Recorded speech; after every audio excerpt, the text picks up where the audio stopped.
Yo creo que estamos aquí liberados porque nuestro trabajo en la liga ya está hecho. Hoy es un día que puede ser una noche mágica. Si ganamos la copa es espectacular, pero al final este proyecto no es por un día. Yo veo que el equipo, el club, cómo ha cambiado las cosas en poco tiempo socialmente. Hoy creo que hay más de 25,000 a 30,000 valencianistas en la calle. Todo el mundo está con el club. Los jugadores, el entrenador, nosotros, los aficionados, todos juntos. Esto es más que la copa, esto es la mágica para mí.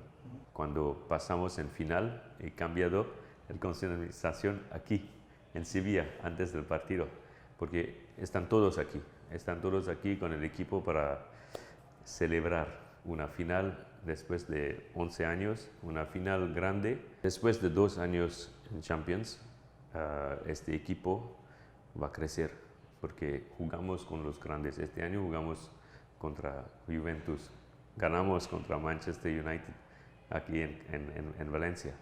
Es muy importante para nosotros seguir jugando a este nivel. Peter, para él lo más importante es jugar cada año en Champions. Hemos conseguido este objetivo y está muy contento, está muy orgulloso de su club. Paciencia es importante en fútbol. Yo sé que a veces hay que reaccionar, pero con la cabeza fría. Y Marcelo 2 veces Champions.